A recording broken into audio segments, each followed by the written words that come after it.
47 people walked into an active volcano that day. 22 of them would never walk out, not because they ignored warnings, but because there weren't any. They were standing inside the crater when it happened, spread across a white steaming landscape on a remote island off the coast of New Zealand. Some were taking photos, some were laughing, some were staring into vents that hissed with superheated gas rising straight out of the earth.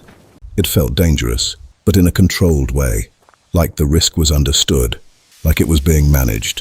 What none of them realized was that pressure had already been building beneath their feet, and in less than a minute, that pressure would be released violently.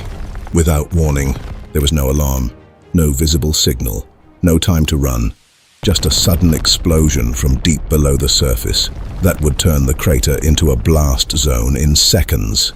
This is the story of the 2019 eruption of Whakaari, also known as White Island, and how one of the most accessible volcanoes in the world became one of the deadliest tourist disasters in modern New Zealand history. Whakaari sits about 30 miles off the northeast coast of New Zealand's North Island. From a distance, it looks almost unreal. A pale, ash-covered island rising out of deep blue water, with a constant plume of steam drifting into the sky. But that island is only the visible tip of a much larger volcano. Most of it lies hidden beneath the ocean. What visitors walk on is the exposed rim of an active volcanic system, one that is constantly releasing gas, heat, and pressure. The ground is unstable, the air is toxic in places, and the landscape itself is always changing. For years, that danger was part of the attraction. Tourists didn't just look at this volcano from a distance. They walked directly into its crater. Boats and helicopters brought visitors daily. Guides led groups across the crater floor. They passed steaming vents. They stood beside pools of acidic water. Some areas were so hot the ground could burn through shoes. Visitors were given helmets, they were given gas masks, and they were told it was safe, as long as they followed instructions. Behind the scenes, scientists were monitoring the volcano. They tracked sulfur dioxide levels. They measured seismic activity. They watched for deformation in the ground. In the weeks leading up to December 9th, 2019, there were changes. Gas emissions had increased. The volcanic alert level had been raised to level 2. That indicated moderate to heightened unrest, but not an imminent eruption. Nothing that would automatically shut down tours. Nothing that clearly said the crater could explode without warning. So the tours continued. That morning, everything followed the normal routine. Visitors boarded boats from the mainland. Others arrived by helicopter. They landed near the crater and began walking along the usual paths. By early afternoon, around 47 people were on the island.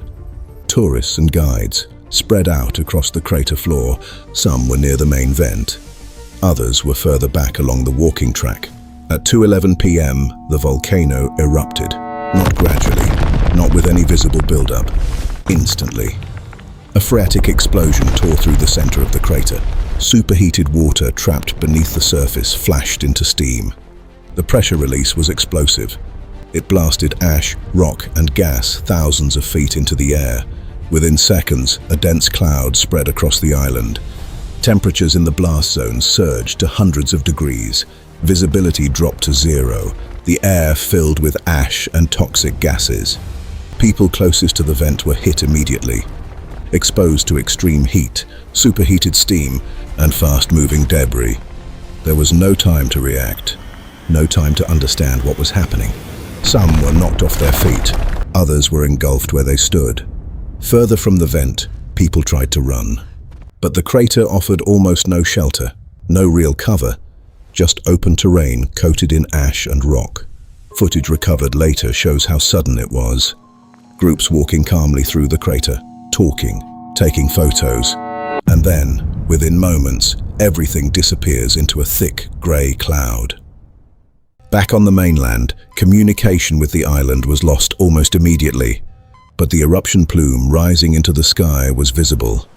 Something catastrophic had happened. Emergency services were alerted, but reaching the island was extremely dangerous. The air remained toxic, the ground was unstable, and there was a real risk of another eruption. Despite that, helicopter pilots made the decision to go in. Some launched without waiting for formal clearance. They knew survivors might still be alive, and that every minute mattered. When they arrived, the scene was devastating. The crater had been transformed. Ash blanketed the entire landscape, and scattered across the ground were survivors, severely burned, covered in ash, struggling to breathe. Many had burns over large portions of their bodies, caused not just by heat, but by superheated steam, which can transfer energy far more efficiently than dry air, damaging skin instantly and burning the lungs when inhaled. Rescuers worked quickly, loading victims onto helicopters, prioritizing those still alive. Every moment on the island carried risk, but they continued anyway. Some survivors had managed to move toward the shoreline. Others had collapsed where they were. There were no safe zones, no protected areas inside the crater. In total, 22 people would lose their lives. Many others suffered critical injuries, some requiring months of treatment, multiple surgeries, skin grafts, long-term rehabilitation. Hospitals across New Zealand were quickly overwhelmed. Patients were transferred to specialized burn units in Australia. Medical teams worked around the clock, trying to stabilize injuries that were among the most severe they had ever seen. In the aftermath, investigations began. Questions were raised about access to the island, about risk assessments, about whether tours should have continued at an elevated alert level. But one reality became clear. Phreatic eruptions are extremely difficult to predict. They often happen with little or no warning. Unlike eruptions driven by rising magma, these explosions are caused by rapid pressure changes in underground water systems. And when that pressure is released, it happens instantly. That doesn't mean the risk wasn't there. It means the risk was harder to define and easier to underestimate. Whakaari had always been active. That was part of the experience. Visitors were drawn to the fact that it was real, uncontrolled, alive. But that same reality is what made it dangerous. Because an active volcano is not a static environment. Conditions can change rapidly, and in some cases, without any visible signal at all. Today, the island remains closed to the public. Monitoring continues. Gas still vents from the crater. The ground still shifts. The system beneath the surface is still active. Nothing about the volcano itself has changed. What has changed is the understanding of the risk. Nature does not operate on human timelines. It does not adjust for tourism, and it does not provide guarantees. Especially in environments driven by pressure, heat, and instability, places like this can appear calm, even quiet, right up until they aren't. If there is one lesson from White Island, it is this. Some environments are inherently unpredictable, and no amount of preparation can eliminate that uncertainty completely. When you step into an active volcanic system, you are entering a place where conditions can shift faster than you can respond, where the warning, if it comes at all, may come too late to act on, and where the margin for error is extremely small. So if you ever find yourself standing on ground that is steaming beneath your feet, looking at a landscape shaped by heat and pressure, it's worth remembering exactly what that environment represents. Because beneath that surface, energy is constantly building.